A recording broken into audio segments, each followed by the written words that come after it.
Hello, dear friends. You all are heartily welcome. This is Kumar Anand, and you are watching Arth Samvad. Arth Samvad is an online learning platform for economics and Indian economy.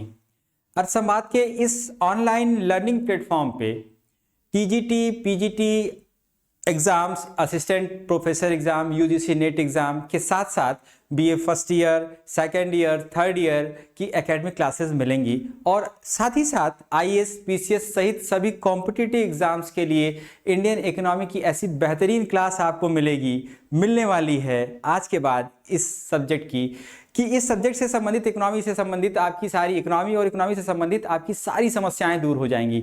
आज से यानी 31 दिसंबर से UP TGT PGT exam के लिए आपके economics subject की class की शुरुआत करते हुए मुझे बहुत ज़्यादा खुशी हो रही है, क्योंकि यूपी टीजीटी पीजीटी परीक्षा में शामिल होने वाले आप बहुत से एस्पिरेंट्स बार बार ये रिक्वेस्ट कर रहे थे कि लगातार कर रहे थे कि आनंद सर आप अब हमारी टीजीटी पीजीटी इकोनॉमिक्स की क्लासेस कब शुरू करिए और फाइनली आज आपके क्लास की शुरुआत हो रही है। तो आज से शुरू होने की खुशी के साथ साथ एक बहुत बड़ी जिम्मेदारी का भी मुझे एहसास है, और वो जिम्मेदारी ये है ना कि आपके टीचर बनने तक आपके साथ मुझे रहना है। मैं 100% आपके इस अभियान में मेरा 100% योगदान रहेगा। मैं अपना 100% प्रयास करूंगा और आप भी सफल होने के लिए अपनी जान लगा दीजिए और तभी आपको मंजिल मिलेगी। ठीक है, तो यूपी टीजीटी पीजीटी 2022 के एग्जाम की वैकेंसी आए बहुत दिन हो गए। तो ये वैकेंसी आए बहुत दिन हो गए बेटा, परीक्षा अब होगी, तब होगी, कब होगी कि कसमकस की आपकी उलझन मैं समझता हूं। इस संबंध में आप लोगों से मुझे बस एक बात कहनी है, जरा ध्यान से सुनिएगा और समझने की कोशिश करिएगा। ये जीवन का एक फलसफा है बेटा, और उस फलसफे में मैं जो आपको बताने जा रहा हूं वो सारी वो चीजें सिमटी हुई हैं कि जीवन हमें उतार और चढ़ाव के साथ मिलती है, बहुत स्मूथ नहीं मिलता है ना। तो इस उलझन में कि एग्जाम अब होगा, तब होगा, कब होगा, मुझे इसके संबंध में बस एक ही बात आप लोगों से कहनी है कि उलझनों और कसमकस में उम्मीद की ढाल लिए बैठा हूं है जिंदगी। उलझनों और कसमकस में उम्मीद की ढाल लिए बैठा हूं है जिंदगी। तेरी हर चाल के लिए मैं दो चाल लिए बैठा हूं है जिंदगी। लुत्फ उठा रहा हूं मैं भी आंख मिचौली का। मिलेगी कामयाबी हौसला कमाल का लिए बैठा हूं है जिंदगी। चल मान लिया 2-4 दिन नहीं मेरे मुताबिक, पर तेरे लिए मैं जज्बा बेमिसाल लिए बैठा हूँ है जिंदगी। तो दोस्तों, आप लोग परेशान नहीं होइए। चुनौतियाँ जो होती हैं ना, वो चुनौतियाँ हमें हमारे जीवन का ऐसा सबक दे जाती हैं, हमें ऐसी चीज़ सिखा जाती हैं, ऐसे सबक सिखा जाती हैं जो जीवन भर हमारे लिए उपयोगी होता है। तो साल के इस अंतिम दिन को करते हैं सलाम, और इस जज्बे के साथ कि आने वाले नए साल में आप ऐसा कुछ करेंगे कि मचाएंगे धमाल, और अप्रैल 2025 में आपका एग्जाम एक्सपेक्टेड है और होगा भी। तो इसके साथ साथ चूंकि एक फेडअप हो जाता है आदमी तैयारी करते करते, कब होगा, मंजिल दिख ही नहीं रही है, चले जा रहे हैं, पता नहीं कहाँ जाना है। ये कभी कभी हम अपना धैर्य खो देते हैं। ठीक है, वो सबके साथ होता है, स्वाभाविक चीज़ है, एकदम नेचुरल चीज़ है। तो 2024 का ये गुजरता हुआ साल जो था ना, ये इसका अंतिम दिन, आखिरी दिनों में एक ऐसी उम्मीद की किरण हमारे सामने आई है जिसमें आने वाले साल में भी हमें हमारी संभावनाएं और बलवती और मजबूत दिखाई दे रही हैं। ठीक है, तो वो उम्मीद की किरण क्या है बच्चों? वो उम्मीद की किरण इस सर्कुलर के रूप में आया है, इस परिपत्र के रूप में आया है। ये जो सर्कुलर जारी किया गया है शिक्षा निदेशक उत्तर प्रदेश के द्वारा, उसमें ये अपेक्षा की गई है सभी मंडलीय निदेशकों से कि 31 मार्च 2025 तक आपके विद्यालय में, उस समय तक जो भी रिटायरमेंट होने की स्थिति है, 31 मार्च 2025 तक जो भी रिटायर होंगे और उस रिटायर होने के बाद जो पद खाली होगा, उसके साथ साथ अभी जो रिक्त पद है, अगर है कोई, तो सबको समाहित करते हुए सूचना देनी है। किसको? शिक्षा निदेशक उत्तर प्रदेश तक की सूचना पहुंचानी है कि सभी समस्त अशासकीय सहायता प्राप्त विद्यालयों में कितनी रिक्तियां हैं। ठीक है, और इन रिक्तियों के संबंध में यह निर्देशित किया गया है मंडलीय निदेशक द्वारा समस्त जो है शिक्षा निदेशकों को। ठीक है, समस्त मंडलीय संयुक्त शिक्षा निदेशकों को। तो इसका मतलब यह है कि अध्याचन मांगना शुरू किया जा गया है। इसका आशय यह है कि अगले वैकेंसी की प्रक्रिया भी अब शुरू हो गई है। इसका मतलब यह है कि टीजीटी पीजीटी संबंधी नई वैकेंसी की प्रक्रिया इस अध्याचन के साथ प्रारंभ हो गई है।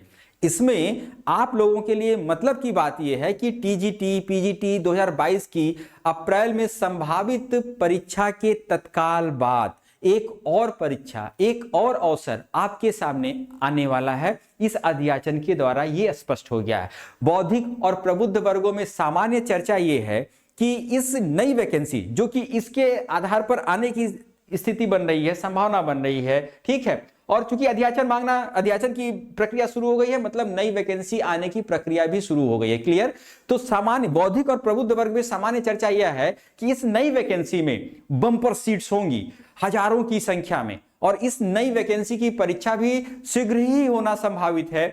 यह परिपत्र, यह सर्कुलर आप सभी को अपने जीवन में सफलता का सुनहरा रंग भरने के लिए एक नई उम्मीद और संभावनाओं का संकेत दे रही है। तो नए साल के नवारंभ पर रिजोल्यूशन लीजिए, संकल्प लीजिए कि आप 2025 में अपनी मेहनत और लगन से अपने जीवन में सफलता और कामयाबी का नया रंग भरेंगे। ठीक है, हमारे लिए आपकी सफलता और आपके जीवन में कामयाबी के लिए ये फिंगर क्रॉस हमारे लिए, हमारी तरफ से ईश्वर करें, ऊपर वाला करे। आप लोग अपने जीवन में 2025 को ऐसा साल बना दीजिए, अपनी मेहनत और लगन से अपना ऐसा यादगार साल बना दीजिए ना, तो जीवन भर आपको याद रहे। खैर, लेकिन हाँ, जब मंजिल मिलती है सफलता की ना, उसके पहले चलने के क्रम में इतनी मेहनत करनी पड़ती है, कितना प्रयास करना पड़ता है, उस प्रक्रिया से होकर ही गुजरना पड़ता है। तो आज के इस नए साल के जाते हुए साल के अंतिम दिन और आने वाले साल के जस्ट पहले आज हम लोग ये रेजोल्यूशन लेंगे कि पूरे धैर्य के साथ, पूरी मेहनत के साथ, पूरी लगन के साथ अपना प्रयास करेंगे। और जो अप्रैल में एग्जाम होने वाली है बच्चों आप लोगों की टीजीटी और पीजीटी की, उसमें हम अपना सर्वश्रेष्ठ देंगे। और आगे आने वाली जो वैकेंसी है, बाय द वे देखिए, होता क्या है ना कि जब हम चलते हैं, एक लक्ष्य लेकर के चलते हैं, भविष्य बहुत अनिश्चित होता है। तो कहा भी गया है, बड़े बुजुर्ग ये कहा करते हैं ना कि आप अपना सर्वश्रेष्ठ करिए, do your best but prepare for the worst also. साथ ही साथ ये कहा गया है। ठीक है, तो ऐसा क्यों कहा गया है? ऐसा इसलिए कहा गया है कि अनुभवी जो होते हैं ना, वो जानते हैं कि जो फ्यूचर होता है वो बहुत अनसर्टेन होता है। हम लोग तो इकोनॉमिक्स पढ़ते हैं, हम लोग तो ये जानते हैं कि उद्यमी को जो लाभ मिलता है वो अनसर्टेनिटी के कारण मिलता है। जब हम लोग पढ़ेंगे आगे तो ये भी हमारे माइक्रो इकोनॉमिक्स में एक टॉपिक है ना, लाभ का।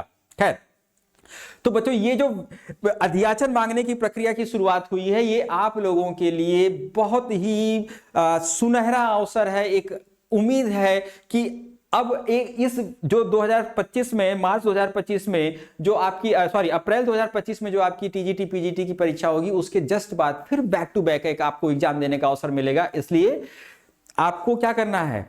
आपको मेहनत करना है, लगन के साथ करना है और इस 2025 को यादगार साल बनाना है। ठीक है, हमारी तरफ से आप लोगों को बहुत बहुत शुभकामनाएं। खैर, आगे बढ़ते हैं। हम लोग तो अर्थशास्त्र पढ़ते हैं और अर्थशास्त्र क्या कहता है? अर्थशास्त्र इकोनॉमिक्स हमें क्या सिखाता है? हमें हमारी अनंत इच्छाओं और सीमित संभावनाओं के बीच बेहतर सामंजस्य बनाने की सीख देता है। तो इसी क्रम को आगे बढ़ाते हुए आप सबसे यही कहना है कि जीवन में अनंत इच्छाओं और उपलब्ध सीमित संसाधनों के बीच इस प्रकार का कोऑर्डिनेशन करना है, इस प्रकार का सामंजस्य बिठाना है। सफल, देखिए जो संभावनाएं हैं ना, वो क्या होती हैं कि इच्छाएं हमारी अनंत हैं, संसाधन सीमित हैं, है ना, उनके बीच में, अनंत इच्छाओं और सीमित संसाधनों के बीच में ऐसा सामंजस्य बिठाना होता है कि वो सामंजस्य जो बिठा लेता है वही जीवन में सफल होता है। सफल जीवन की यही निशानी है। और आपका सबसे ज्यादा सीमित संसाधन क्या है? सबसे ज्यादा सीमित संसाधन क्या है? सोचिए, सोचने वाली बात ही नहीं है, ये बिल्कुल दिमाग में क्लिक कर जाएगा। वो क्या है बेटा? टाइम है ना। तो इस नए साल में संकल्प लीजिए मेरे साथ कि अपने हर मिनट का ऐसा बेहतर सदुपयोग करेंगे कि आपकी सफलता आपके कदम चूमे। बेटा, मेरी तो कोशिश यही है, मेरी आकांक्षा, इच्छा, मेरे शरीर की हर एक एक कोशिका की जो है ना, ये तमन्ना है, आरजू है, इच्छा है। ठीक है, और आप लोगों के लिए जो है, इसके लिए हम पहले से ही, शुरू से ही इस आने वाले साल में बेहतर करें, इसके लिए आप लोगों को शुभकामना भी है मेरी। खैर, चलिए अब हम करते हैं बेटा, अब हम लोग जो है आगे आते हैं। आज हम लोग डिस्कस करेंगे क्या? आज हम लोग डिस्कस करेंगे इकोनॉमिक्स के अंतर्गत हमको क्या क्या पढ़ना है। This is very first class. जो हमारी ये क्लास है टीजीटी पीजीटी इकोनॉमिक्स के लिए, ये आज पहली क्लास है और इसमें हम लोग डिस्कस करेंगे क्या, सिलेबस। देखिए यहाँ पे कि TGT PGT syllabus, TGT syllabus और पीजीटी सिलेबस के बारे में। तो यहाँ पे मैं एक चीज आपको स्पेसिफाई कर देना चाहता हूं कि सिलेबस में हमारे इकोनॉमिक्स के पेपर में 8 प्रश्न पत्र होते हैं। There are 8 question papers in economics subjects ना, इकोनॉमिक्स के सब्जेक्ट में 8 प्रश्न पत्र होते हैं। उन 8 प्रश्न पत्रों में से आज मैं पहले आप लोगों के सामने माइक्रो इकोनॉमिक्स के सिलेबस की चर्चा कर रहा हूं। किसकी चर्चा कर रहा हूं बेटा, माइक्रो इकोनॉमिक्स के सिलेबस की चर्चा कर रहा हूं। क्लियर, माइक्रो इकोनॉमिक्स के मात्र एक पेपर के सिलेबस की चर्चा कर रहा हूं, ठीक है। और एक पेपर के सिलेबस की चर्चा करने का कारण क्या है कि सभी पेपर्स के सिलेबस के चर्चा करने के क्रम में होता यह है कि इतना लेंदी हो जाता है कि हम लोग उसको समेट नहीं पाते हैं। तो जैसे जैसे पेपर्स हम लोग पढ़ते जाएंगे, पेपर की शुरुआत में संबंधित उसके सिलेबस की चर्चा करेंगे। चर्चा क्यों करेंगे, चर्चा करना क्यों जरूरी है, ये बिल्कुल पहला क्लास है ना, एक तरह से हम लोगों के लिए स्पेशल क्लास है। उस स्पेशल क्लास में हम लोगों ने जो डिसाइड किया है वो क्या किया है कि माइक्रो इकोनॉमिक्स के सिलेबस की टीजीटी के लिए और माइक्रो इकोनॉमिक्स के सिलेबस की पीजीटी के लिए क्या उसका सिलेबस है, इसकी चर्चा करेंगे। तो इसका चर्चा करने का ये निर्णय हमने इसलिए लिया है कि ये जो सिलेबस होता है ना बेटा, ये क्या होता है, रोड मैप होता है ना, ये वो नक्शा होता है जो आपको आपकी मंजिल तक पहुंचाने का रास्ता बताता है। तो सिलेबस क्या करता है, सिलेबस हमको हमारा रास्ता बताता है, रोड मैप है, ठीक है। क्या पढ़ना है, कितना पढ़ना है, ठीक है, वो सारा जो है टॉपिक्स आपके इस सिलेबस में वेल डिफाइन होता है, वेल डिस्कस्ड होता है और इस सिलेबस के अनुसार ही हमें अपना प्रिपरेशन करना। हाँ, ये जरूर है कि सिलेबस में जो टॉपिक्स दिए हैं उससे हटके भी कभी कभी कुछ क्वेश्चन आते हैं, प्रश्न आते हैं। तो ऐसे प्रश्नों को भी हम लोग चर्चा करेंगे, लेकिन फर्स्ट ऑफ ऑल हम क्या करेंगे, फोकस करेंगे अपने इस सिलेबस पे, ठीक है। तो पहला टीजीटी का सिलेबस है बेटा, ये क्या है, ये व्यष्टि अर्थशास्त्र माइक्रो इकोनॉमिक्स टीजीटी का सिलेबस यहां पे हम लोग डिस्कस कर रहे हैं, ठीक है। तो पहला जो टॉपिक है, इसमें पहला टॉपिक क्या है, अर्थशास्त्र का स्वरूप। अर्थशास्त्र के स्वरूप के अंतर्गत कितने टॉपिक हैं बेटा, अर्थशास्त्र की परिभाषा एवं प्रकृति, स्थैतिक एवं प्रायोगिक विश्लेषण, स्टैटिक एंड डायनामिक एनालिसिस और अणु एवं व्यापक विश्लेषण, ठीक है। अणु का मतलब होता है सूक्ष्म, ठीक है, इसको हम व्यष्टि कहते हैं। जो व्यष्टि अर्थशास्त्र का हम लोग सिलेबस डिस्कस कर रहे हैं ना, वही अणु है। या तो व्यष्टि कहिए,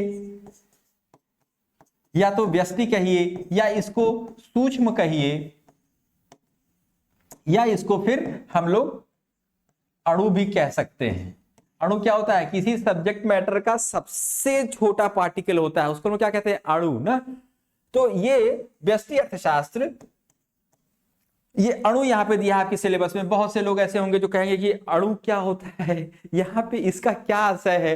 तो बच्चों, ये जो सिलेबस है और इसमें जो शब्द दिए गए हैं, ऐसे परीक्षा में भी, एग्जाम में भी आपके प्रश्न शब्द आपके सामने आ धमकते हैं और ये ना आपको उलझाने की कोशिश करते हैं, ठीक है। इससे हम लोगों को घबराना नहीं है। क्यों? क्योंकि जैसे जैसे संदर्भ के साथ ऐसे शब्द आते जाएंगे जो कि अनअपेक्षित होंगे, ठीक है, आपकी अपेक्षा से बाहर के होंगे कि ये अणु यहाँ क्या कर रहा है, इसको तो पार्टिकल में, इसको तो ये ऐसा पार्टिकल है जो कि मैटर में होना चाहिए, सब्जेक्ट में होना चाहिए ना।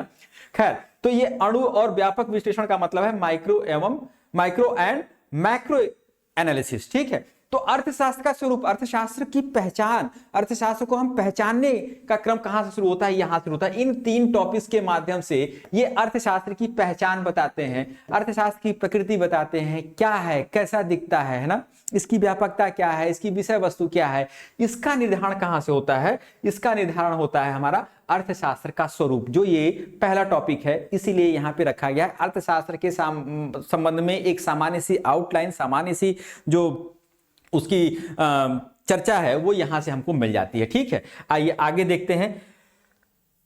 आगे जो है, कोई नहीं, आगे जो है दूसरा टॉपिक जो है, दूसरा टॉपिक नहीं, दूसरा सेक्शन, ये पहला सेक्शन था बच्चों, ये जो है पहला सेक्शन था माइक्रो इकोनॉमिक्स में। पहला सेक्शन क्या था, अर्थशास्त्र का स्वरूप, ठीक है। अर्थशास्त्र के स्वरूप में जैसा हमने आपसे कहा, फिर एक बार सुन लीजिए, ये अर्थशास्त्र के प्रकृति के बारे में बताता है, उसकी विशिष्टता के बारे में बताता है, उसकी व्यापकता के बारे में बताता है। ये अर्थशास्त्र का एक सामान्य सा परिचय हमें कहाँ से मिलता है, अर्थशास्त्र का स्वरूप, और उसके अंतर्गत हमें इन 3 टॉपिक्स को पढ़ना है टीजीटी के अंतर्गत। बड़े आसान से शब्द प्रश्न आते हैं और ये बहुत अच्छे तरीके से हम लोग जब पढ़ेंगे समझेंगे उसको, आपके सामने कोई समस्या नहीं रहेगी, कोई उलझन नहीं रह जाएगी, कोई इस तरह की चीज नहीं रह जाएगी जो आपको परेशान करे। ठीक है, हम लोग इतने बेहतर तरीके से पढ़ेंगे जब हम लोग डिस्कस करेंगे टॉपिक्स वाइज। तो खैर, दूसरा क्या है बेटा, दूसरा है मांग। मांग मतलब, यहां पे मांग का मतलब क्या हो गया, डिमांड। आप सभी लोग जानते हैं डिमांड आपके इकोनॉमिक्स में इतनी बड़ी भूमिका निभाता है, न सिर्फ इकोनॉमिक्स में, हमारे सामान्य जनजीवन में भी, हमारे सामान्य जीवन के व्यवहार में भी इसकी बहुत ज्यादा उपयोगिता होती है। ठीक है, तो इकोनॉमिक्स क्या करता है, मानव के सामान्य व्यवहार का अध्ययन करके उसको अपने सिद्धांत के रूप में ढालता है। ठीक है, हवा में नहीं आता है अर्थशास्त्र। अर्थशास्त्र के सिद्धांत का प्रतिपादन हवा से नहीं होता है, मंगल ग्रह से नहीं होता है, जो एलियन आते हैं उनसे नहीं होता है। ठीक है, एफओबी होता है ना, क्या कहते हैं उसको, उससे नहीं होता है। ये मानव अपने सामान्य जीवन में आर्थिक पक्ष के अंतर्गत किस प्रकार का व्यवहार करता है, यहां से हमें यह स्पष्ट होता है कि वहां से अर्थशास्त्र के सिद्धांत निष्कर्षित होते हैं, निकलते हैं। ठीक है, तो एक चीज ये देखिएगा कि ये जो मांग है, इस मांग में टीजीटी के अंतर्गत कितने टॉपिक्स हैं। मांग का नियम पहला हो गया। ठीक है, दूसरा क्या है, मांग के लोच की माप। तीसरा है उपयोगिता विश्लेषण। चौथा है तटस्थता वक्र द्वारा उपभोक्ता का संतुलन। और इसमें जो पांचवा है वो आय प्रभाव, कीमत प्रभाव, प्रतिस्थापन प्रभाव, और छठा और अंतिम क्या है, प्रकटित अधिमान या रिवील्ड प्रेफरेंस थियरी, जो कि सैमुअल्सन साहब के द्वारा प्रतिपादित की गई थी, दी गई थी। ठीक है, तो इसमें क्या है, मांग के नियम के अंतर्गत, मांग के नियम के अंतर्गत बेसिकली हम लोग क्या पढ़ते हैं, उपभोक्ता किस प्रकार से व्यवहार करता है, उपभोक्ता के व्यवहार का अध्ययन, उपभोक्ता के व्यवहार का अध्ययन करते हैं। और उस व्यवहार के अध्ययन के, उपभोक्ता क्या व्यवहार का मतलब कि उपभोक्ता जब बाजार में जाता है, वस्तुओं सेवाओं को खरीदता है, तो उस खरीदने के क्रम में कितनी मात्रा ले रहा है, उतनी मात्रा ले रहा है तो उतनी ही मात्रा क्यों ले रहा है ना, किन किन वस्तुओं को ले रहा है, जिन वस्तुओं को ले रहा है उसी वस्तु को क्यों ले रहा है। मतलब बस एक उपभोक्ता बाजार में कुछ निश्चित मुद्रा राशि के साथ जाता है तो किस प्रकार का व्यवहार करता है, अर्थात किन किन वस्तुओं को खरीदता है और ऐसा क्यों करता है, इसके बारे में व्यवस्थित विश्लेषण हमको इस मांग या डिमांड टॉपिक के अंतर सेक्शन के अंतर्गत मिलेगा। और उसमें हम लोग मांग का नियम, मांग की लोच, उपयोगिता, तटस्थता वक्र,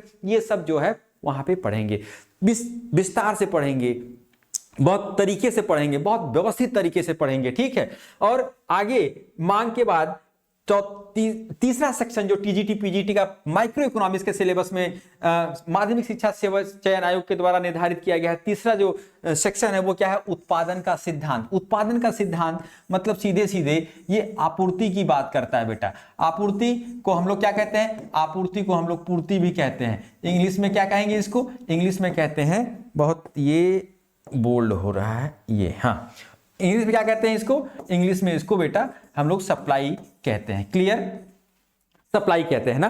तो ये उत्पादन के द्वारा, उत्पादन क्या है, उत्पादन मतलब पूर्ति। ठीक है, तो डिमांड और सप्लाई, डिमांड इसके पहले हम लोगों ने पढ़ लिया, यहां से हमको सप्लाई मिलती है, और डिमांड और सप्लाई मिलकर के क्या करते हैं, किसी भी वस्तु की, दुनिया में किसी भी चीज की कीमत का निर्धारित करते हैं, प्राइस डिटरमिन करते हैं। ठीक है, तो डिमांड और यहां से सप्लाई, उत्पादन का सिद्धांत से हमको क्या मिलती है, सप्लाई, किसी वस्तु की उत्पादन कितनी मात्रा में उत्पादन करता है, उतनी मात्रा में कर रहा तो उतनी मात्रा में ही क्यों कर रहा है। क्लियर है, उस पर किन किन चीजों का प्रभाव पड़ता है, कब उत्पादन की मात्रा को उत्पादक बढ़ाने की कोशिश करता है, कब उसमें उसको घटाने की कोशिश करता है या कम करने की कोशिश करता है। ये समस्त चीजें हमें इस उत्पादन के सिद्धांत के अंतर्गत, सिद्धांत सेक्शन के अंतर्गत ये जो टॉपिक्स दिए गए हैं वहां हम लोग पढ़ेंगे। इसमें क्या है बच्चों, इसमें है परिवर्तनशील उत्पादों का नियम, परिवर्तनशील अनुपातों का नियम, लॉ ऑफ वेरिएबल प्रोपोर्शंस यहां पे है, इसको कहते हैं। ठीक है,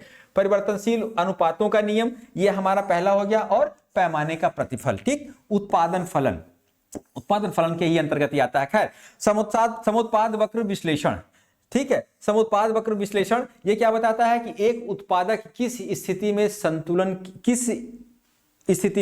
संतुलन की स्थिति में होता है। मतलब ये है कि जो प्रोड्यूसर होता है वो इक्विलिब्रियम में कब होता है, इक्विलिब्रियम में या उत्पादक के संतुलन की हम बात करते हैं तो दिए हुए साधनों के साथ, दिए हुए लागत के साथ वो अधिकतम लाभ कब प्राप्त करता है, ये समुत्पाद वक्र विश्लेषण इस हमें बताता है। ठीक है। और माल्थस एवं अनुकूलतम जनसंख्या सिद्धांत, माल्थस एवं अनुकूलतम जनसंख्या सिद्धांत मतलब यहाँ पे ये जो पॉपुलेशन थियरी है ये भी यहाँ पे हमको पढ़ना है। याद रखिएगा माइक्रो इकोनॉमिक्स में टीजीटी वालों आपके जनसंख्या का सिद्धांत भी पढ़ना है। जनसंख्या जैसे हमने आपसे कहा कि जो आर्थिक विश्लेषण है ना बच्चों, वो सभी जो है मानव के व्यवहार से ही संबंधित होता है। क्लियर। और मानव के व्यवहार का अध्ययन करके ही सिद्धांत के रूप में प्रतिपादित किया जाता है। तो जो बेसिक कंपोनेंट है, कहते जो मूल तत्व है अर्थशास्त्र के अध्ययन में, वो क्या है, इंसान है, मानव है।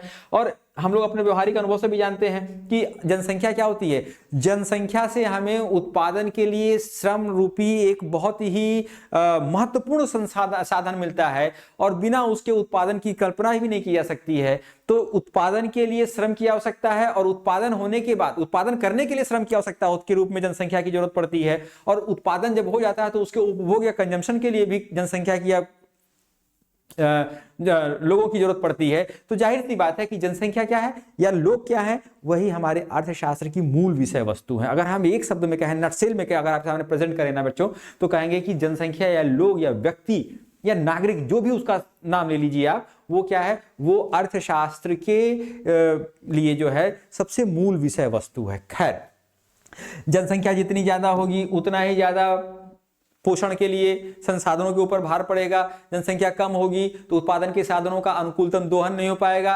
कुल मिलाकर के ये बहुत क्रिटिकल कंडीशंस होती हैं और कंडीशन होती है। इसमें बेसिक चीजें क्या है, क्या क्या पढ़ना है और जनसंख्या अर्थशास्त्र अर्थव्यवस्था को किस प्रकार से प्रभावित करती है, जनसंख्या के संबंध में क्या स्थिति परिस्थिति बनती है, विस्तार से उसको हम लोग माल्थस एवं अनुकूलतम जनसंख्या सिद्धांत के अंतर्गत उसका अध्ययन करेंगे। क्लियर है। अब अगला आते हैं, लास्ट आते हैं आपके उसमें टीजीटी के माइक्रो इकोनॉमिक्स के सिलेबस में अंतिम जो सेक्शन दिया हुआ है बच्चों, वो है कीमत निर्धारण के सिद्धांत। कीमत निर्धारण के सिद्धांत चौथा, सेकेंड लास्ट है। ठीक है।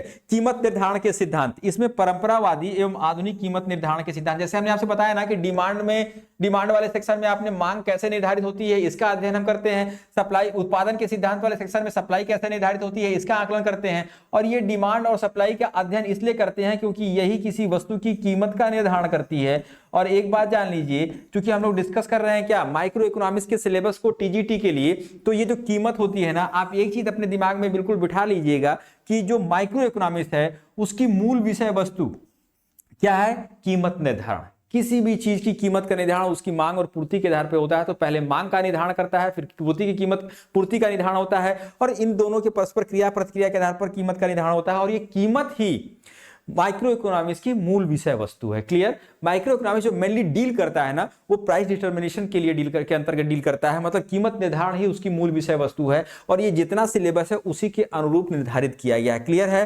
तो कीमत निर्धारण में हम आपने देखा कि क्या क्या है, परंपरावादी एवं आधुनिक कीमत निर्धारण। कीमत निर्धारण के संबंध में किसी भी चीज की, किसी भी वस्तु की कीमत का निर्धारण कैसे होता है, इसके संबंध में परंपरावादी अर्थशास्त्रियों का अपना दृष्टिकोण है और आधुनिक अर्थशास्त्रियों का अपना दृष्टिकोण है। खासकर न्यू क्लासिकल इकोनॉमिक्स जब हम लोग मार्शल को पढ़ेंगे तो वहां पे हम लोग देखेंगे कि मांग और पूर्ति के आधार पर सबसे पहली बार कीमत निर्धारण का प्रयास मार्शल के द्वारा ही व्यवस्थित रूप से किया गया था। तो उस विस्तार से चर्चा करेंगे जैसे जैसे टॉपिक हम लोग पढ़ते जाएंगे। ठीक है। तो परंपरावादी एवं आधुनिक कीमत निर्धारण सिद्धांत, मतलब कीमत निर्धारण के संबंध में जाहिर सी बात है कि दोनों में के दृष्टिकोण में अंतर होगा। ठीक है। उसके बाद से क्या है, उसके बाद से है पूर्ण प्रतिस्पर्धा, मतलब परफेक्ट कंपटीशन में फर्म का साम्य। ठीक है। Firms equilibrium in perfect competition. Clear. तो परफेक्ट कंपटीशन क्या है, बाजार का एक प्रकार है। दूसरा क्या है, एकाधिकार में फर्म का साम्य, मतलब मोनोपोली में एक फर्म कैसे इक्विलिब्रियम में अपने आप को व्यवस्थित करती है, इसका अध्ययन हम लोग यहाँ पे करेंगे। और एकाधिकृत, देखिए आपकी सिलेबस में जो माध्यमिक शिक्षा सेवा चयन आयोग के द्वारा जो सिलेबस दिया गया है उसमें ये एकाधिकारिक नहीं लिखा है बच्चों, ये शब्द वहां पे लिखा ही नहीं है। वहां पे आपके सिलेबस में क्या दिया है, आप सिलेबस उठा के देखिएगा तो वहां पे आपको मिलेगा एकाधिकृत प्रतियोगिता में फर्म का साम्य। जैसे हम लोगों ने इसके पहले वाले सेक्शन में देखा था, डिमांड वाले सेक्शन में देखा था कि वहां पे क्या दिया था, वहां पे दिया था कि अणु एवं व्यापक अर्थशास्त्र। अरे भाई ये अणु क्या चीज है, ये कमबख्त अणु यहाँ पे क्या कर रहा है ना। तो कुछ शब्द ऐसे आपकी, ये सब्जेक्ट इकोनॉमिक्स ऐसा है कि इसमें कुछ ऐसे शब्द आ जाते हैं जो कि आपके लिए अपेक्षित नहीं होते। आप कहते हैं यहाँ हमारे अर्थशास्त्र में ये शब्द क्या कर रहा है, आप उसके अर्थ को नहीं समझ पाते हैं, पकड़ पाते हैं, उसके विस्तार को नहीं समझ पाते हैं। तो बच्चों ये एकाधिकृत जो है ना, एकाधिकृत का मतलब ये एकाधिकारिक प्रतियोगिता ही है। एकाधिकारिक मतलब मोनोपोलिस्टिक कॉम्पिटिशन। एकाधिकारिक मतलब मोनोपोलिस्टिक कंपटीशन, ठीक, क्लियर, मोनोपोलिस्टिक कंपटीशन है, क्लियर है। कहने का मतलब यह है कि बाजार कई प्रकार के, बाजार मतलब वो जगह जहां पे क्रेता और विक्रेता परस्पर इकट्ठा होते हैं, जहां पे मांग और पूर्ति की क्रिया संपादित होती है, संचालित होती है, ऐसे स्थल को हम लोग क्या कहते हैं, ऐसे प्लेस को हम लोग क्या कहते हैं, बाजार कहते हैं या मार्केट कहते हैं, क्लियर। तो बाजार भी कई प्रकार के होते हैं। बाजार अपनी प्रकृति के आधार पर, अपनी स्थिति के आधार पर उसका कई वर्गों में वर्गीकृत किया गया है बाजार को भी। और आपके टीजीटी के माइक्रो इकोनॉमिक्स के सिलेबस में 3 प्रकार के बाजार हो गए हैं। पहला कौन सा है, पहला हो गया बेटा परफेक्ट कंपटीशन, ठीक है। दूसरा हो गया हमने जैसे देखा कि मोनोपोली कंपटीशन, और कंपटीशन तो यहां है, होता ही नहीं है। और तीसरा क्या है बच्चों, तीसरा है मोनोपोलिस्टिक कंपटीशन, मोनोपोलिस्टिक कंपटीशन, ठीक है। तो ये 3 प्रकार के बाजार आपको पढ़ना है कुल मिलाकर के, क्लियर है। अब हम लोग चलते हैं अपने अंतिम सेक्शन पे। अंतिम सेक्शन में हमें क्या क्या पढ़ना है, देखिए पहले ये रोड मैप है, यही चीजें हमको पढ़नी है। इन्हीं को पढ़ करके, इन्हीं में बेहतर होकर के आप अपनी सफलता की संभावनाओं को बढ़ा सकते हैं और उसको कह सकते हैं कि सफल होने की स्थिति में अपने आप को पा सकते हैं, ठीक है। तो इन सब चीजों को पढ़ने से पहले अपने उस रास्ते को जानना जरूरी है, उस पथिक के लिए जो किसी मंजिल पर जाना चाहता है, पहुंचना चाहता है, क्लियर। तो ये वही रोड मैप है बेटा, इसको हल्के में बिल्कुल मत लीजिएगा। यही कारण है कि आज सबसे पहली क्लास में मैंने इसके संबंध में चर्चा करने का निर्णय लिया था कि सबसे पहले हम लोग सबसे जरूरी चीज को आपके सामने रखेंगे। वो सबसे जरूरी चीज क्या है, वो सबसे जरूरी चीज है सिलेबस। और उसमें सिलेबस किसका, जो सबसे इंपॉर्टेंट पेपर है माइक्रो इकोनॉमिक्स का सिलेबस, वही हम लोग आज डिस्कस कर रहे हैं, ठीक है। और वितरण का सिद्धांत, वितरण का सिद्धांत मतलब डिस्ट्रीब्यूशन थियरी। इसमें पहला क्या है, रिकार्डो का आधुनिक लगान सिद्धांत, ब्याज का 9% सिद्धांत। वितरण का सिद्धांत मतलब जो उत्पादन हो गया, 100 रुपए का उत्पादन हुआ और इस 100 रुपए के उत्पादन में जितने उत्पादन के साधन लगे हुए हैं, तो जब वो वस्तु बिकी, उसके 100 रुपए प्राप्त हुआ, तो वो किसके किसके बीच में किस किस प्रकार से उसको जो है विभाजित किया जाएगा या उपलब्ध कराया जाएगा। मतलब साधनों को उत्पादन का कितना हिस्सा मिलेगा, ठीक है। इस 100 रुपए उत्पादन का विभिन्न साधनों को कितना हिस्सा मिलेगा, इसका अध्ययन हम लोग इस वितरण के सिद्धांत के अंतर्गत करते हैं। और उत्पादन के जो साधन होते हैं वो प्राथमिक या प्राइमरी जो फैक्टर्स ऑफ प्रोडक्शन होते हैं वो कितने होते हैं, there are 4 factors of production, जिनको हम लोग प्राइमरी फैक्टर्स ऑफ प्रोडक्शन कहते हैं या प्राथमिक उत्पादन के साधन कहते हैं। वो श्रम हो गया, भूमि हो गई, पूंजी हो गई और उद्यमी या साहसी हो गई। सभी आप लोग जानते होंगे, निश्चित तौर पे जानते होंगे, नहीं जानते होंगे तो कोई बात नहीं। जब हम लोग नेशनल इनकम की चैप्टर की शुरुआत करेंगे वहीं हम लोग इसको अच्छे से बेहतर तरीके से इसका वास्तविक अर्थ क्या होता है इसको समझेंगे। और यहाँ पे क्या है कि उत्पादन वितरण के सिद्धांत के अंतर्गत उत्पादन का वितरण उत्पादन के साधनों में किस प्रकार से होता है, कैसे निर्धारित होता है, इन सब तथ्यों के बारे में हम यहाँ पे चर्चा करते हैं, अध्ययन करते हैं, जानते हैं, समझते हैं। और इसके संबंध में आप क्या देख रहे हैं, रिकार्डो का आधुनिक लगान सिद्धांत। उत्पादन का पहला उत्पादन का साधन यहाँ पे भूमि लिया गया है। तो जो उत्पादन होता है उस उत्पादन में भूमि नामक उत्पादन के साधन को उत्पादन का कितना हिस्सा मिलता है, उसी का निर्धारण यहाँ पे होता है आधुनिक लगान सिद्धांत के अंतर्गत, क्लियर। दूसरा क्या है, ब्याज का नव परंपरावादी सिद्धांत एवं ब्याज का केन्स का सिद्धांत, ठीक है। ब्याज मतलब जो पूंजी लगी होती है उत्पादन की प्रक्रिया में, उस उत्पादन की प्रक्रिया में पूंजी जो योगदान देती हो, उसके बदले में उसको कितना रिटर्न मिलता है उस उत्पादन में से, उसका निर्धारण ये ब्याज का नव परंपरावादी सिद्धांत और ब्याज का केंद्र सिद्धांत के अंतर्गत हम लोग यहाँ पे देखेंगे, ठीक है।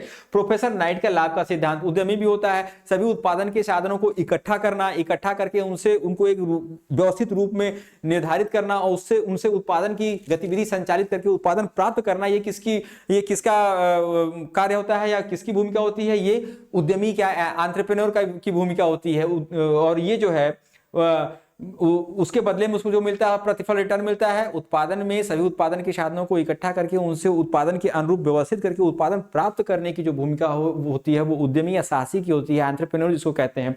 और उसके बदले में, इस भूमिका के बदले में उत्पादन से उसको जो प्रतिफल प्राप्त होता है वो लाभ कहा जाता है। और वो लाभ का जो है निर्धारण कैसे होता है, उद्यमी के का जो है उत्पादन में कितना हिस्सा निर्धारित होगा वो लाभ सिद्धांत के अंतर्गत है, और इसमें हम लोग आप लोगों को निर्धारित होता है, और इसमें आप लोगों को केवल प्रोफेसर नाइट को ही पढ़ना है। क्लियर? और कई लाभ के सिद्धांत हैं, लेकिन आपको केवल प्रोफेसर नाइट के संबंध में ही पढ़ना है कि इन्होंने लाभ कैसे निर्धारित होता है, इसकी जो व्याख्या विश्लेषण किया उसके सभी पक्षों को हमको बेहतर तरीके से जानना। क्लियर? लास्ट और अंतिम क्या? पूर्ण प्रतियोगिता में मजदूरी निर्धारण। मजदूरी मतलब हमने आपसे कहा कि किसी भी वस्तु के उत्पादन में, किसी भी सेवा के उत्पादन में जो बेसिक चीज होती है वो 4 प्रकार के उत्पादन के साधन होते हैं। उसमें सबसे महत्वपूर्ण जो उत्पादन का साधन होता है वो कौन सा होता है? वो होता है श्रम। श्रम मतलब जो मेहनत करता है, शारीरिक मेहनत करता है ना, और मानसिक मेहनत करता है। क्लियर? तो श्रम जो है वो किसी भी वस्तु के उत्पादन में जितनी लागत आती है उत्पादन के साधनों के अनुरूप, उसमें 40% अकेले, 40 से 50% जैसे वस्तु होती है उसके अनुरूप निर्धारित होता है। लेकिन अमूमन 40%, 40% जो है, जो हिस्सा होता है उत्पादन लागत में, वो किसका होता है? लेबर का होता है। ठीक है? उसके बदले में उसको जो प्रतिफल या रिटर्न मिलता है, मजदूरी कहिए, पारिश्रमिक कहिए, क्षतिपूर्ति कहिए, कंपनसेशन जिसको कहते हैं, ठीक है, वो कैसे निर्धारित होगा और किस प्रकार के बाजार में? पूर्ण प्रतियोगिता बाजार में मजदूरी का निर्धारण कैसे होगा, ये आप लोगों को पढ़ना है। बहुत बेहतर तरीके से पढ़ेंगे, बहुत सलीके से पढ़ेंगे, हर एस्पेक्ट को इतने व्यवस्थित तरीके से आपके सामने प्रस्तुत किया जाएगा कि वहां से आपको किसी भी शंका की, किसी भी समस्या की कोई गुंजाइश शेष नहीं रहेगी बच्चों। ठीक है? आइए देखिए, ये हमने डिस्कस किया, बड़े संक्षेप में डिस्कस किया है। कारण ये है ना कि जैसे जैसे हम लोग पढ़ेंगे, आज इसको आप लोग नोट कर लीजिएगा, ठीक है? हो सके तो स्क्रीनशॉट ले लीजिएगा, और जैसे जैसे हम लोग पढ़ना शुरू करेंगे ना, आपको खुद ब खुद स्पष्ट होगा कि इसमें अब कुछ ऐसा शेष नहीं है कि जिससे आप भयभीत हो अंदर से कि एग्जाम में कहीं ये भी ना पूछ ले। कमबख्त जितने उसके एस्पेक्ट्स होंगे उन सारे एस्पेक्ट्स को हम लोग पढ़ेंगे। ठीक है? और वहां से हम लोग क्वेश्चंस भी करेंगे, प्रैक्टिस भी करेंगे, ना सिर्फ केवल पढ़ना नहीं है, पढ़ने के साथ साथ क्वेश्चन करेंगे, प्रैक्टिस करेंगे, और प्रैक्टिस करने के बाद फिर उसका इवेल्युएशन करेंगे लास्ट में अल्टीमेटली। और फिर इतना करते करते ना, इतना मजते मजते आप इतना चमक जाएंगे कि जब आप एग्जामिनेशन हॉल में बैठेंगे और आपके उसमें बुकलेट में जो क्वेश्चंस आए रहेंगे ना, वो जब बुकलेट पलटेंगे, क्वेश्चंस आपके सामने आएंगे तो कहेंगे ये तो हमारा जाना पहचाना है। क्लियर? तो इस तरह से हमें अपनी तैयारी को एक दिशा देनी है, एक व्यवस्थित रूप देना है। ठीक है? आइए बच्चों आगे चलते हैं। व्यष्टि अर्थशास्त्र माइक्रो इकोनॉमिक्स का सिलेबस डिस्कस करेंगे। अभी तक जो सिलेबस हम लोगों ने डिस्कस किया था माइक्रो इकोनॉमिक्स टीजीटी के लिए डिस्कस किया था। क्लियर? अब हम लोग डिस्कस करने जा रहे हैं पीजीटी का सिलेबस। ठीक है बच्चों? पीजीटी के सिलेबस में आप देखेंगे यहां भी पहला सेक्शन क्या है? मांग है। ठीक? मांग में साम्य का विचार एवं प्रकार है, मांग का सिद्धांत है, मांग के लोच की माप, आड़ या प्रतिलोच, तटस्थता वक्र, तकनीकी उपभोक्ता साम्य, उद्घटित अधिमान सिद्धांत और उपभोक्ता की बचत। ठीक है? इतने टॉपिक्स हम लोगों को पढ़ना है। ठीक है? यहां से हम ये समझ सकेंगे कि किसी वस्तु की मांग हो रही है तो उतनी मांग क्यों हो रही है, उसमें परिवर्तन हो रहा है तो क्यों हो रहा है, मांग को निर्धारित कौन करता है, ये सभी कारक जो है इसके अंतर्गत हम लोग पढ़ेंगे। ठीक है? तो यहां से हमको डिमांड के सभी एस्पेक्ट्स हम यहाँ पे क्लियर कर लेंगे अपना। आगे चलते हैं। आगे जो है वो है दूसरा सेक्शन, उत्पादन, प्रोडक्शन। प्रोडक्शन से जैसे हमने आपसे कहा कि क्या होता है, यहां से हमको सप्लाई मिलती है। ठीक है? डिमांड और सप्लाई, केवल अगर डिमांड रहेगी तो भी कीमत का निर्धारण नहीं होगा, सप्लाई रहेगी तो भी कीमत का निर्धारण नहीं होगा। डिमांड और सप्लाई का होना जरूरी है क्योंकि इनके म्यूचुअल इंटरेक्शन से ही जो है प्राइस डिटरमिन होता है, कीमत का निर्धारण होता है। ठीक है? तो डिमांड हमको कहां, सप्लाई कहां से मिलती है? उत्पादन से मिलती है, उत्पत्ति के नियम एवं पैमाने के प्रतिफल। ठीक है? उत्पादन फलन अल्पकालीन एवं दीर्घकालीन, कॉब डगलस उत्पादन फलन, जनसंख्या संक्रमण सिद्धांत। क्लियर है? यहां भी पॉपुलेशन आ गया है। पॉपुलेशन हमारे अर्थशास्त्र में इतना इंपॉर्टेंट है, इतना महत्वपूर्ण है कि इसको पढ़ना जानना तो हम लोगों के लिए बनता है। ठीक है?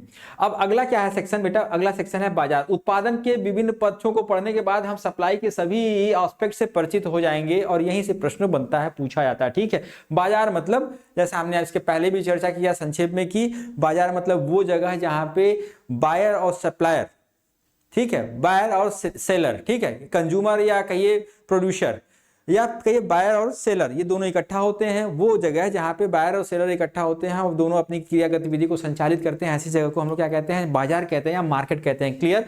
तो बाजार भी कई प्रकार का होता है। बाजार की स्थिति, बाजार की कंडीशन, उसकी जो कैरेक्टरिस्टिक ठीक है, उसके आधार पर बाजार को कई प्रकार में कई वर्गों में, कई भागों में वर्गीकृत किया गया है। और यहाँ पे जो है हमको क्या क्या पढ़ना है, पूर्ण प्रतियोगी बाजार, एकाधिकार बाजार, द्वयाधिकार बाजार, अल्पाधिकार बाजार और लास्ट में पढ़ना है एकाधिकारिक प्रतियोगिता। ठीक है, और अंततः हमको पढ़ना है समाजवादी अर्थव्यवस्था में कीमत निर्धारण। क्लियर? तो ये पांच प्रकार के बाजार हमारे सामने आ गए। हमने आपसे कहा ना कि बाजार कई प्रकार के होते हैं, कितने हो गए बेटा, गिनिए अपने हाथ पे। पूर्ण प्रतियोगी बाजार, परफेक्ट कंपटीशन, एकाधिकार, मोनोपोली हो गया, द्वयाधिकार, डिओपोली हो गया, ठीक है, अल्पाधिकार, ऑलिगोपोली हो गया, और पांचवा कौन सा हो गया बेटा, पांचवा होगा एकाधिकारिक प्रतियोगिता, जो कि वहां पे क्या लिखा था, वहां पे कुछ और इसका शब्द लिखा हुआ था ना, एकाधिकृत लिखा हुआ था। खैर, एकाधिकारिक प्रतियोगिता अर्थात मोनोपोलिस्टिक कंपटीशन। क्लियर? और समाजवादी अर्थव्यवस्था में जो ये सब चीजें पढ़ेंगे ना, ये हम लोग पूंजीवादी अर्थव्यवस्था के अंतर्गत पढ़ेंगे।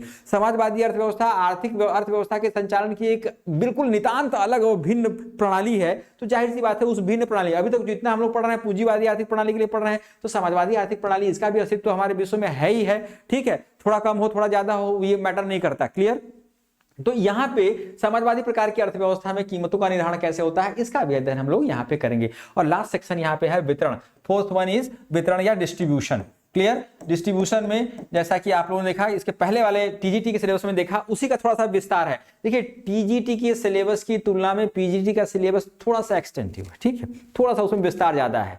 और प्रश्न जो आते हैं ना, वो क्वालिटी भी और क्वांटिटी भी दोनों ज्यादा होता है, बेहतर होता है किससे, पीजीटी का टीजीटी के सापेक्ष। ठीक है, तो बहुत ज्यादा आपको आधार जो है वो टीजीटी के जो सामान्य सिलेबस है वहां से आपको बेहतर आधार मिलेगा। उसी में थोड़ा सा और एफर्ट देंगे तो थोड़ा सा अपने आप को एनहेंस कर लेते हैं, पीजीटी के लिए एलिजिबल हो जाते हैं। थोड़ा सा जो सिलेबस में 2 4 10 कह सकते हैं आपकी 20% केवल ना, टीजीटी की सिलेबस के सापेक्ष पीजीटी का सिलेबस 20% एक्स्ट्रा है। टीजीटी में आने वाले प्रश्नों की तुलना में पीजीटी में आने वाले प्रश्न 20% थोड़ा ज्यादा कठिन होते हैं, बस इतना ही है। क्लियर? तो हम लोग क्या कर रहे हैं, हम लोग अब पढ़ रहे हैं लास्ट सेक्शन जो सिलेबस में दिया गया है, वो क्या है, वितरण का सिद्धांत।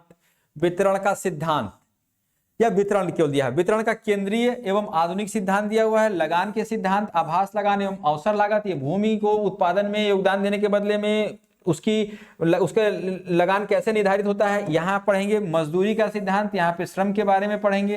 ठीक है, मजदूरी कैसे निर्धारित होती है। ब्याज का सिद्धांत, ब्याज के सिद्धांत के अंतर्गत प्रतिष्ठित सिद्धांत है। कीन्स की द्रव्यता पसंद की सिद्धांत मतलब लिक्विडिटी प्रेफरेंस शेयर या कीन्स है। और तरलता जाल, लिक्विडिटी ट्रैप है। उधार योग्य कोष सिद्धांत, लोनेबल फंड थियरी।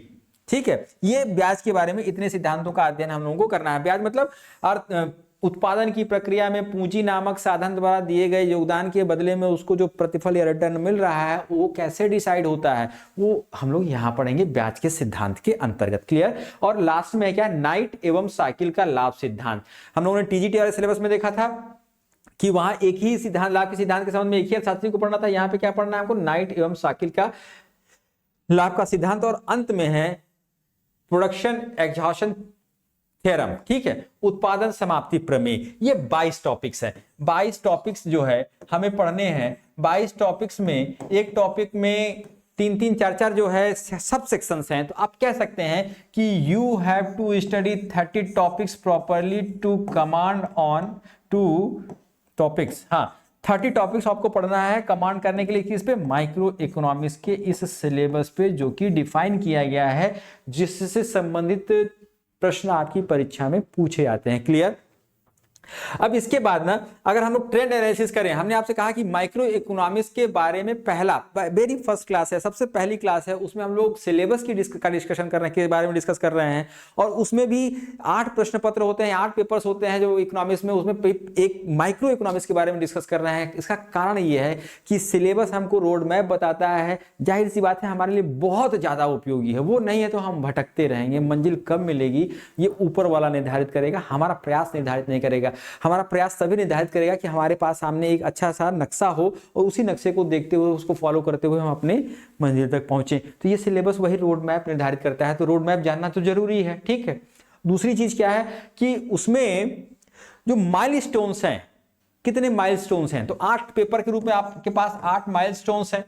उसमें जो सबसे इंपॉर्टेंट माइलस्टोन है ना, वो माइक्रो इकोनॉमिक्स है बेटा। क्यों? क्योंकि यहां से आपकी परीक्षा में चाहे टीजीटी हो चाहे पीजीटी हो, 30%, अप्रॉक्स 30% जो क्वेश्चंस हैं वो आते हैं। कितने आते हैं? 30%। जितने आपके प्रश्न पत्र में कुल प्रश्नों की संख्या होगी उसका लगभग 30%, 30% कहां से आएगा?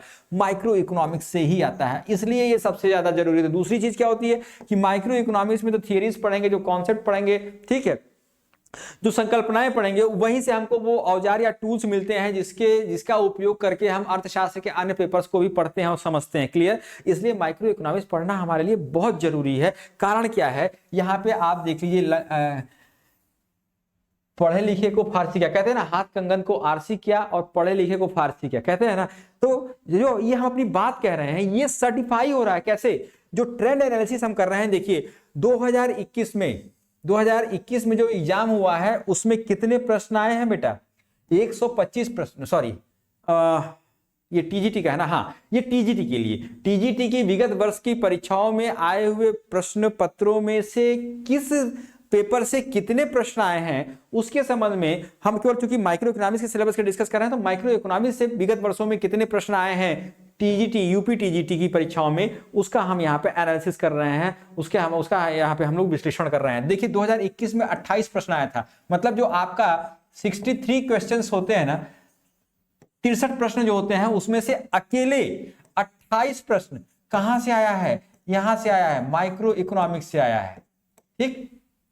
और ये कुल प्रश्नों का, ये 63 प्रश्नों में से 28 प्रश्न आया है, कुल प्रश्नों का कितना परसेंट हो गया होता है? ये 44% होता है। मतलब आप ये समझ लीजिए कि 44% कितना ह्यूज वेट है इसका, है ना। तो इसको इग्नोर करके परीक्षा में सफल होने की कल्पना करना, ये मृग मरीचिका से ज्यादा मुझे तो नहीं लगता। क्लियर है? और इसीलिए जब भी मैं क्लासेस लेता हूं तो माइक्रो इकोनॉमिक्स से ही शुरू करता हूं, क्योंकि ये ऐसा बेस है कि इसको तैयार किए बिना, इसको समझे बिना, इसको बेहतर तरीके से जाने बिना हम अर्थशास्त्र की अगली कड़ियों को तक पहुंच ही नहीं सकते हैं, उनको समझ ही नहीं सकते हैं, उनको सुलझा ही नहीं सकते हैं। मतलब उसके बारे में हमें कोई जानकारी नहीं हो सकती है बिना माइक्रो इकोनॉमिक्स पढ़े, अगर हम अर्थशास्त्र के अन्य प्रश्न पत्रों का अध्ययन करने की कोशिश या प्रयास करते हैं। क्लियर है?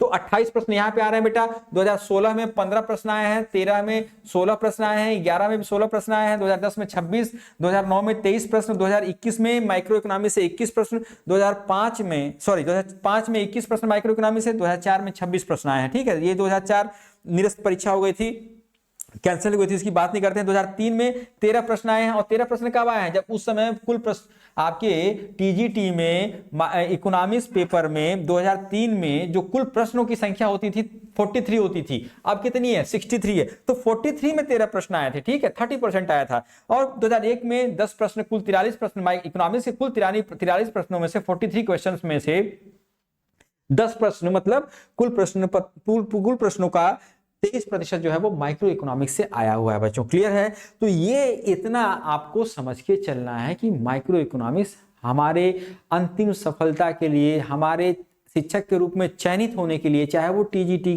के लिए हो या पीजीटी के शिक्षक हो, माइक्रो इकोनॉमिक्स हमारा वो आधार है जो हमें वो बुनियाद उपलब्ध कराता है, जो हमें वो समझ उपलब्ध कराता है, जिसके आधार पर हम इस परीक्षा को क्लियर करने की स्थिति में अपने आप को क्रमिक रूप से प्रयास करते हुए अंततः पाते हैं। क्लियर? तो अगली क्लास, अच्छा ये हमारा हो गया। अगर हम पोल की बात करें, जैसे हम लोग एग्जिट पोल होता है ना, और एग्जिट पोल मतलब जब चुनाव के बाद, जो मतदाता चुनाव देने के बाद जब निकलता है तो न्यूज वाले, टीवी न्यूज वाले, न्यूज चैनल वाले पूछते हैं ना कि किसको मत दिया, क्यों दिया, ये सब इसके आधार पे वो जो है ये निर्धारित करते हैं कि हाँ कितना % किस सीट को, किस पार्टी को वोट मिला। तो एग्जिट पोल होता है बेटा, ओपिनियन पोल होता है। तो एग्जिट पोल की बात करें चाहे ओपिनियन पोल की बात करें, वो कई न्यूज चैनल हैं, सभी करते हैं। कोई 40% संभावना दिखा रहा है, कोई 60% संभावना दिखा रहा है, कोई 70% संभावना दिखा रहा है, सबका औसत निकाल देते हैं तो कहते हैं हम पोल्स ऑफ पोल। ठीक है, इसका पूरा औसत निकाल दिया जाए ना, 44, 24, 25, 25, 41, 36, 33, 41, 30, 23, कुल मिलाकर के अगर हम एवरेज निकालें ना, तो अब तक जितनी परीक्षाएं हुई हैं उनका औसत रूप कितना, औसत भार कितना है माइक्रो इकोनॉमिक्स का कुल प्रश्नों में, तो हम देखेंगे कि ये 30 से 40% के बीच में ये आता है। ठीक है, ओवरऑल अगर हम देखें ना तो 30% से कम प्रश्न शायद कभी कभी पूछते हैं। देखिए आप खुद ही देखिए ना, केवल 24, 25, 25 ये 3 साल ऐसे हैं जो कि 30% से ज्यादा है, बाकी 44, 41, 36, 33, 41, 30 और एक है। ठीक है, कुल मिलाकर के माइक्रो इकोनॉमिक्स, ये इतना भूमिका बनाने का सिर्फ और सिर्फ एक उद्देश्य मेरा ये है कि माइक्रो इकोनॉमिक्स के बारे में अपनी धारणा स्पष्ट कर लीजिए कि इस पे हमको अपनी पूरी पकड़, बेहतर पकड़ बनानी है, और ये हम लोग करेंगे अपने अगले आने वाले क्लासेस के माध्यम से। ठीक है, और अगला जो है पीजीटी की बात करें तो यूपी पीजीटी परीक्षाओं में माइक्रो इकोनॉमिक्स से आए हुए प्रश्नों की संख्या अगर हम देखेंगे तो 2021 में 38 प्रश्न आया था, और पीजीटी में कुल 125 प्रश्न होते हैं ना, टोटल 125 क्वेश्चंस में से हम देख रहे हैं कि माइक्रो इकोनॉमिक्स से अकेले कितना आया है, माइक्रो इकोनॉमिक्स से अकेले 38 क्वेश्चंस आए हैं, और इस 38 मतलब कुल प्रश्न 125 प्रश्नों का ये 30% बनता है। ठीक है, इन 2 वर्षों को छोड़ दीजिए, आप अपवाद हैं। 2016 में केवल 18% प्रश्न आया है। कारण जानते हैं क्या है? इंटरनेशनल ट्रेड का या ट्रेड थियरी कहिए, इंटरनेशनल थियरी कहिए, इंटरनेशनल इकोनॉमिक्स कहिए, वहां से 38 प्रश्न आ गए हैं। ठीक है, भूमिका बदल गई है, ऐसा बहुत कम होता है। ठीक है, ये रेयर कंडीशन होती है कि माइक्रो इकोनॉमिक्स के प्रश्नों की तुलना के से ज्यादा किसी इकोनॉमिक्स के अन्य पेपर से प्रश्न आए। ये ऐसी कंडीशन कभी कभी होती है, अपवाद स्वरूप है, अपवाद को हम सामान्य स्थिति नहीं मान सकते। बाकी आप देखिए, इसको 2 सालों को निकाल दीजिए, 30, 38, 41, 30, 32, 42, 39, मतलब अब 30%, मोर देन 30% क्वेश्चंस कहां से आ रहे हैं?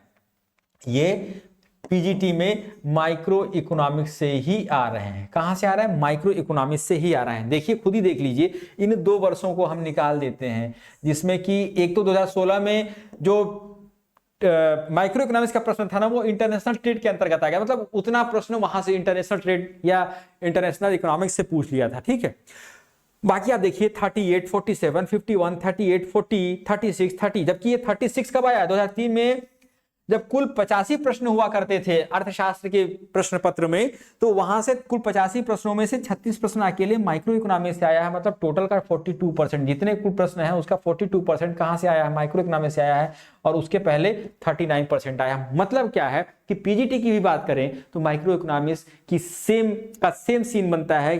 टीजीटी में जितना आपने देखा कि इसका सबसे ज्यादा भार है ना, वेट है, उसी तरह से पीजीटी में माइक्रो इकोनॉमिक्स बहुत ज्यादा बड़ी भूमिका निभाता है। क्यों? क्योंकि इसमें भी 30% कुल प्रश्नों की संख्या का 30%, मतलब कि आपका 30 से 40 प्रश्न यहां से आते हैं 125 प्रश्नों में से। ठीक है, और इसको हम लोग बड़े बेहतर तरीके से, बड़े व्यवस्थित तरीके से पढ़ेंगे। ठीक है, और पढ़ने के क्रम में ना हम लोग अपनी क्लासेस कैसे चलाएंगे।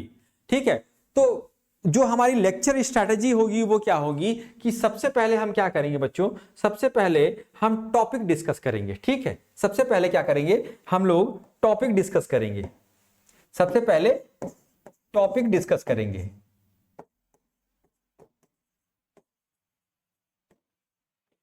पहला स्टेज हमारा क्या होगा? जो भी हम टॉपिक पढ़ेंगे सबसे क्या करेंगे, उसके संबंध में उसके सही पक्षों का अध्ययन करेंगे, समझेंगे, बेहतर तरीके से समझेंगे। ठीक है, उसके बाद से हम लोग क्या करेंगे?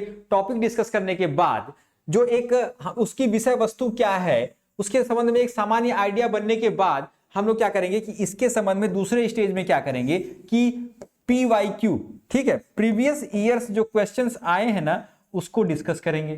क्लियर? प्रीवियस ईयर क्वेश्चंस आएंगे जो आए हुए हैं उसको डिस्कस करेंगे।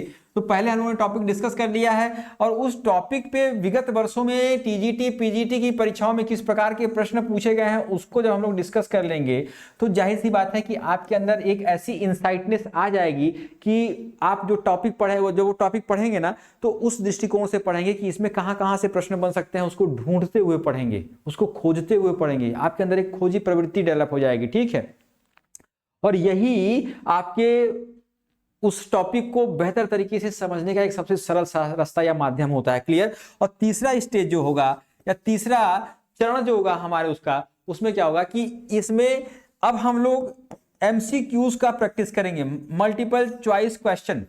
ठीक है, मतलब ये PYQs जो है वो तो परीक्षा में आपके विगत वर्ष की परीक्षा में माध्यमिक शिक्षा सेवा चयन आयोग ने कैसे प्रश्न पूछे थे उन प्रश्नों के आधार पर उसका विश्लेषण यहाँ पे करेंगे, और अपने द्वारा जो प्रयास करेंगे वो ये करेंगे कि जो टॉपिक हम लोगों ने डिस्कस किया है उसके कितने एस्पेक्ट्स हैं, वहां कहां कहां से प्रश्न बन सकते हैं, उन सभी प्रश्नों को हम लोग उठा करेंगे, कलेक्ट करेंगे और उसका एक प्रैक्टिस करेंगे एमसीक्यूज के रूप में। ठीक है, इसके बाद भी अगर आपके दिमाग में कहीं कोई शंका रह जाएगी ना, कहीं कोई समस्या रह जाएगी ना, तो कोई बात नहीं, हम लोग क्या करेंगे, चौथा स्टेज जो है हम लोग क्या करेंगे, डाउट क्लियरिंग सेशन भी हमारा चलेगा। क्लियर, डाउट क्लियरिंग सेशन भी हम लोग देखेंगे अपना। ठीक है, तो डाउट क्लियरिंग सेशन के बाद आपके समक्ष इन चरणों से गुजरने के बाद उस टॉपिक की संपूर्ण समझ हो जाएगी, टोटल अंडरस्टैंडिंग हो जाएगी, संपूर्ण समझ आपके अंदर विकसित हो जाएगी। और इसके आधार पर जब आप उसे टॉपिक से संबंधित प्रश्न, चाहे जो प्रश्न आए जैसे आए, ठीक है, आप जब पढ़ेंगे ना तो प्रश्न आएगा तो आप इसमें से 80 से 90% प्रश्नों को सही हल करने की स्थिति में होंगे। और जब आप अपनी प्रैक्टिस करते रहेंगे, बार बार करते रहेंगे ना, तो ये अब 90% आपका परफॉर्मेंस लेवल पहुंच जाएगा। क्लियर है, जाते हुए साल के इस अंतिम दिन पर मेरी आप लोगों के लिए आगामी साल की हार्दिक शुभकामना, बहुत बहुत ढेरों शुभकामनाएं, इस उम्मीद के साथ कि आने वाला साल हमारा बेहतर गुजरेगा और हम अपने जीवन में एक ऐसा उपलब्धि हासिल करेंगे जो जीवन भर हमें याद रहेगा, सुनहरी याद के रूप में रहेगा। इसी शुभकामना के साथ इस क्लास को हम करते हैं समाप्त। कल की क्लास हमारी बच्चों, कल की क्लास जो है वो अर्थशास्त्र, आप नोट कर लीजिए, कल की क्लास अर्थशास्त्र की परिभाषा, this is the very first topic of our economics lecture which is being going to deliver from tomorrow. ठीक है, तो अर्थशास्त्र की परिभाषा ये हमारा पहला लेक्चर होगा, पहला टॉपिक होगा और इसके अंतर्गत हम लोग इसके सभी एस्पेक्ट को समझेंगे और इतनी बेहतर तरीके से समझेंगे। आप और वीडियोस को देख लीजिएगा और क्लासेस अटेंड कर लीजिएगा। ठीक है, मेरी क्लास देखिएगा, मेरी क्लास पढ़िएगा, फिर आप देखिएगा अंतर किसे कहते हैं। बहुत बहुत शुभकामना। Wish you all a very very very happy new year और मिलते हैं कल। Till then, bye bye, see you tomorrow. Dear students, economics की बेहतरीन क्लासेस के लिए चैनल को सब्सक्राइब करना ना भूलें।